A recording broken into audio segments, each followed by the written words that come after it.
लंका दहन। राक्षसों की भीड़ भयभीत होकर भाग गई। हनुमान जी के समस्त मनोरथ पूर्ण हो गए थे। वे विचार करने लगे कि मैंने अशोकवाटिका को नष्ट कर दिया, बड़े बड़े राक्षसों का भी मैंने वध कर डाला और रावण की काफी बड़ी सेना को खत्म भी कर दिया, तो फिर लंका के इस दुर्ग को भी क्यों न ध्वस्त कर दूं। ऐसा करने से समुद्र लंघन का मेरा परिश्रम पुनर्तः सफल हो जाएगा। मेरी पूंछ में जो ये अग्निदेव देदीप्यमान हो रहे हैं, इन्हें इन श्रेष्ठ ग्रहों की आहूत देकर तृप्त करना ही न्यायसंगत जान पड़ता है। ऐसा सोचकर वे जलती हुई पूंछ के साथ लंका की ऊंची ऊंची अट्टालिकाओं पर चढ़ गए और विचरण करने लगे। घूमते घूमते वायु के समान बलवान और महान वेगशाली हनुमान उछलकर प्रहस्त के महल पर जा पहुंचे और उसमें आग लगाकर महापार्श्व के घर पर कूद गए तथा उसमें भी कालाग्नि की ज्वाला को फैला दिया। तत्पश्चात महातेजस्वी महाकपि ने वज्रदंष्ट्र, शुक, सारण, मेघनाथ, जम्बोवाली, सुमाली, शोणिताक्ष, कुंभकर्ण, नरांतक, यज्ञशत्रु, ब्रह्मशत्रु आदि प्रमुख राक्षसों के भवनों को अग्नि की भेंट चढ़ा दिया। इनसे निवृत्त होकर वे स्वयं रावण के प्रासाद पर कूद पड़े। उसके प्रमुख भवन को जलाने के पश्चात वे बड़े उच्च स्वर से गर्जना करने लगे। उसी समय प्रलयंकर आंधी चल पड़ी, जिसने आग की लिपटों को दूर दूर तक फैलाकर भवनों के अज्जले भागों को भी जला डाला। लंका की इस भयंकर दुर्दशा से सारे नगर में हृदय विदारक हाहाकार मच गया। बड़ी बड़ी अट्टालिकाएं भारी विस्फोट करती हुई धराशायी होने लगी। स्वर्ण निर्मित लंकापुरी के जल जाने से उसका स्वर्ण पिघल पिघल कर सड़कों पर बहने लगा। सहस्त्रों राक्षस और उनकी पत्नियां हाहाकार करती हुई इधर उधर दौड़ने लगी। आकाशमंडल अग्नि के प्रकाश से जगमगा उठा। उसमें रक्त एवं कृष्णवर्ण धुआं भर गया, जिसमें से फुलझड़ियों की भांति चिंगारियां छूटने लगी। इस भयंकर ज्वाला में सहस्त्रों राक्षस जल गए और उनके जले अज्जले शरीरों से भयंकर दुर्गंध फैलने लगी। संपूर्ण लंकापुरी में केवल एक भवन ऐसा था जो अग्नि के प्रकोप से सुरक्षित था, और वह था नीतिवान विभीषण का प्रासाद। लंका को भस्मीभूत करने के पश्चात वे पुनः अशोकवाटिका में सीता के पास पहुंचे। उन्हें सादर प्रणाम करके बोले, हे माता, अब मैं यहाँ से श्री रामचंद्र जी के पास लौट रहा हूँ। रावण को और लंकावासियों को मैंने राघव की शक्ति का थोड़ा सा आभास करा दिया है। अब आप निर्भय होकर रहें। अब शीघ्र ही रामचंद्र जी वानर सेना के साथ लंका पर आक्रमण करेंगे और रावण को मारकर आपको अपने साथ ले जाएंगे। अब मुझे आज्ञा दे ताकि मैं लौटकर आपका शुभ संदेश श्री रामचंद्र जी को सुनाऊं, जिससे वे आपको छुड़ाने की व्यवस्था करें। यह कहकर और सीता जी को धैर्य बंधाकर हनुमान अपने कटक की ओर चल पड़े। जनकनंदिनी से विदा लेकर तीव्रवेग से विशाल सागर को पार करते हुए हनुमान वापस सागर के उस तट पर पहुंचे जहां असंख्य वानर जाम्बवंत के और अंगद के साथ उनकी प्रतीक्षा में आंखें बिछाए बैठे थे।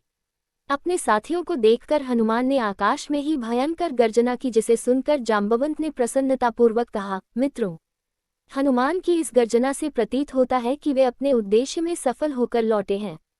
इसलिए हमें खड़े होकर हर्षध्वनि के साथ उनका स्वागत करना चाहिए। उन्होंने हमें यह सौभाग्य प्रदान किया है कि हम लौटकर रामचंद्र जी और वानरराज सुग्रीव को अपना मुख दिखा सकें। इतने में ही हनुमान ने वहां पहुंचकर सबका अभिवादन किया और लंका का समाचार कह सुनाया।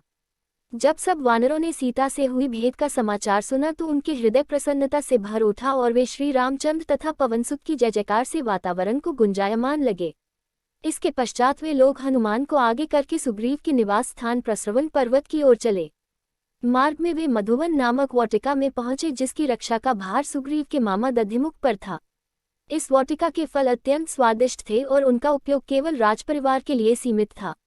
अंगद ने सब वानरों को आज्ञा दी कि वे जी भरकर इन स्वादिष्ट फलों का उपयोग करें। आज्ञा पाते ही सब वानर उन फलों पर इस प्रकार टूट पड़े जैसे लूट का माल हो।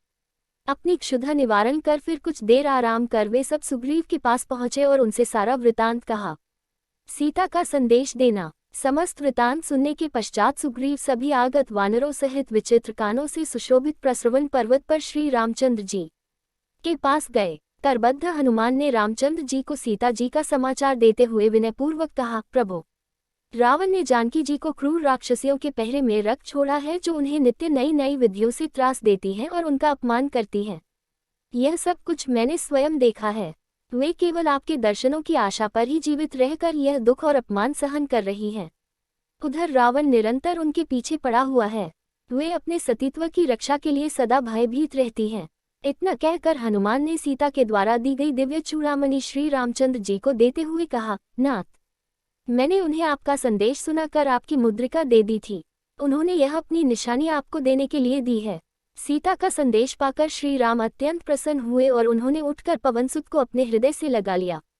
वे बोले, हे अंजनी कुमार, सीता का संदेश मुझे विस्तारपूर्वक सुनाओ, उसे सुनने के लिए मेरा हृदय व्याकुल हो रहा है। राम का आदेश पाकर हनुमान कहने लगे, हे राघव, वे दिन रात आपका ही स्मरण करती रहती हैं। उनके नेत्रों के समक्ष केवल आपकी छवि रहती है। उन्होंने संदेश भेजा है कि रावण ने मुझे 2 मास की अवधि दी है। इस अवधि में आप मुझे उसके हाथों से अवश्य मुक्त करा लें। यदि इन 2 मासों में आप मुझे मुक्त न करा सके तो मैं अपने प्राण त्याग दूंगी। आप तीनों लोगों को जीतने की सामर्थ्य रखते हैं और आपकी अपूर्व क्षमता में मुझे अटल विश्वास है। रावण को परास्त करना आपके लिए कोई कठिन काम नहीं है, अतएव शीघ्र आकर इस दासी को बंधन से मुक्त कराइए। पवनसुत की बात सुनकर तथा उस दिव्य चूड़ामणि को देखकर श्री रामचंद्र शोकसागर में डूब गए और उनके नेत्रों से अश्रुधारा प्रवाहित हो चली। फिर कुछ संयम रखकर वे सुग्रीव से बोले, हे वानराधिपति, जिस प्रकार दिन भर की बिछुड़ी हुई कपिला गौ अपने बछड़े की आहट पाकर उससे मिलने के लिए आकुल हो जाती है, उसी प्रकार इस दिव्य मणि को पाकर मेरा मन सीता से मिलने के लिए अधीर हो उठा है। उसकी कष्ट की गाथाओं को सुनकर मेरा हृदय और भी विचलित हो गया है। मुझे विश्वास है कि यदि सीता 1 मास भी रावण से अपनी रक्षा करती हुई जीवित रह सकी तो मैं उसे अवश्य बचा लूंगा। मैं उसके बिना अधिक दिन तक जीवित नहीं रह सकता। तुम मुझे शीघ्र लंका ले चलने की व्यवस्था करो। अपनी सेना को तत्काल तैयार होने की आज्ञा दो। अब मेरे बाण रावण के प्राण लेने के लिए तर्कस में अकुला रहे हैं। अब वह दिन दूर नहीं है जब जानकी और सारा संसार रावण को सपरिवार मेरे बाणों के रथ पर बैठकर यमलोक को जाता देखेंगे। वाल्मीकि रामायण सुंदरकांड समाप्त। जय श्री राम, जय श्री हनुमान।